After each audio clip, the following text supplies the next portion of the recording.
Welcome back to Jersey Matters. More people are employed in the restaurant and hospitality sector than any other sector in the state, and representing them all is Marilou Halverson, President and CEO of the New Jersey Restaurant and Hospitality Association. Thank you so much for being here. Thank you. And so are you a lobbying group? We're more than just a lobbying group. Lobbying is part of what we do. We are the state association that represents the hotel, restaurant, and hospitality industry. So obviously advocacy is a huge part of what we do, but we also do education and general support for those businesses. I would think a big part of what you do is going to Washington and going to Trenton and make certain that legislation that may affect the people in your association, that you are heard. Let's put it that way. That is a big part of what we do. We were just in Washington. We're having an advocacy day in Trenton. And we also are out. We've done 37 local grassroots meetings with state and local legislators around New Jersey, just to let them know what it is that we do, not just for the state's economy, but what we do as job providers, and we do for the local community. Let's go through some of the issues, starting in the federal level. Immigration's a big issue for you. Why?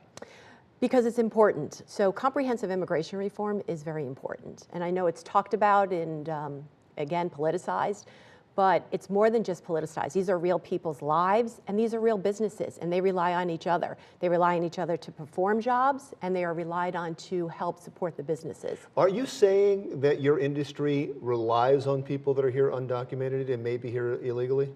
No, everyone that goes through has to have the proper paperwork. They all have Social Security. We have programs like E-Verify that check their documentation. The problem is that when you have organizations like ICE go in, they run in and, and I'm sure this is not all of them, but it scares not just the person that they're going after, but it scares the community. So, or it scares the entire restaurant or the kitchen staff. And we certainly we want proper immigration and proper procedures. But however, what we've seen in New Jersey specifically is that there's some heavy-handedness in that, and we just want to make sure that our employees are safe and our businesses do rely on those first-generation immigrants. Most businesses, most industries just want some certainty. They want to know what the laws are and for years from now, so they know how to conduct their business. So you're looking for comprehensive immigration reform. That's it, and responsible, border control, but things like visa programs, work and travel visas that allow, especially our seasonal businesses, rely very heavily on them. It's a specific program. It allows them to come in. It allows them to work for 3 months. They travel, then they return home. Often these are students in other countries, a lot of Eastern Europeans, Ireland, Japan, Thailand, and they come here to the experience to see the country, but they really do help our seasonal businesses open before schools start and a lot of our seasonal employees can work. Are the businesses that you represent having a difficult time finding people to work for them?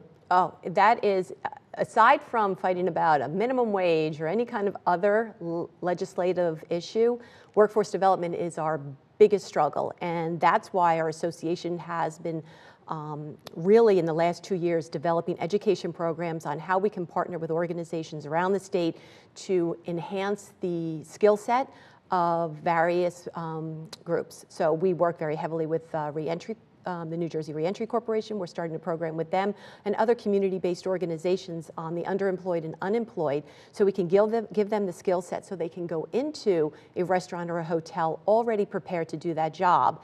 And that's a huge benefit to my members because that's what I hear. I get those calls every week. Marilou, how can I need people, I have this job, I don't have enough people to open and operate my business. You must go in with some strength because you're representing so many businesses and you're representing so many employees, and yet it seems on certain things that you're fighting a losing battle, especially in the minimum wage battle. A $15 minimum wage for the businesses that you represent, what does that do? To go to a right to a $15 would be detrimental. First I think you have to look at the affordability of New Jersey. $15, people can't survive. The affordability of New Jersey is what they first need to look at rather than just raising wages. And is $8.60 the right wage? Most people in my industry, because of our employment issue, most people are employed at $9 or $10 already. So I think if that was you were to have a small increase into that and then a slow, responsible increase to 15, I think that that's something that the industry would understand. But a 3-year increase to $15 is just not, that's going to be very detrimental. The problem is when you you say have detrimental, explain that though. What happens? I mean, I understand that the businesses have to then pay more, but what is it? What results from that?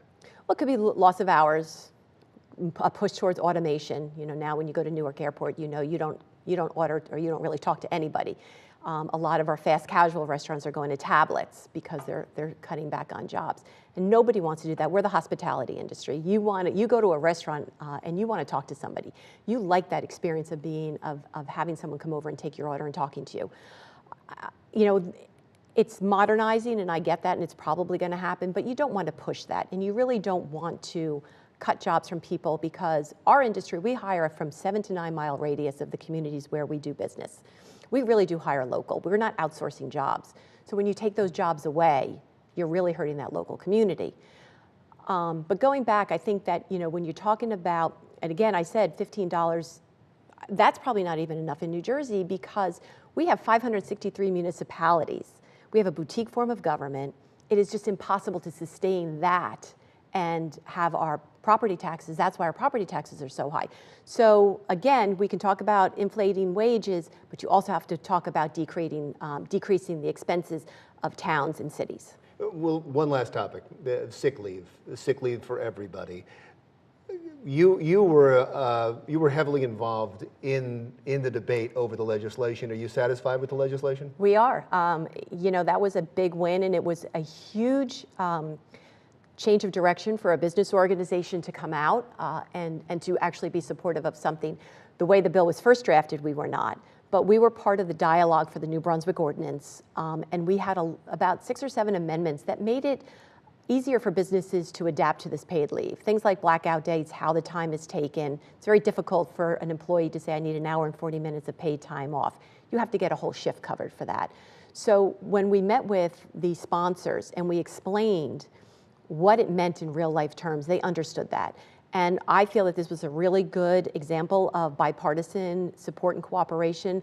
Also with the proponents that wanted paid leave, they came and talked to me, which was really kind of unprecedented, and said, how can we come together to get a paid leave policy that will work but still allow businesses to operate? So they use the New Brunswick model mostly as the state law. And so we're happy with that compromise that we got from on both sides. And I'm sure you're looking for the same compromise when it comes to the minimum wage. Yes, we're hoping we can be back at the table for that one too. There's a lot of issues that, you know, and just remember, you know, we are the community partners, our restaurants and hotels. Wonderful. Thank you so much. I Thank really you. appreciate you coming in. Marilou Halverson is the president and CEO of the New Jersey Restaurant and Hospitality Association. Jersey Matters continues right after this. Still to come on Jersey Matters, turning family tragedy into hope for others. That's what Be Like Jake is all about.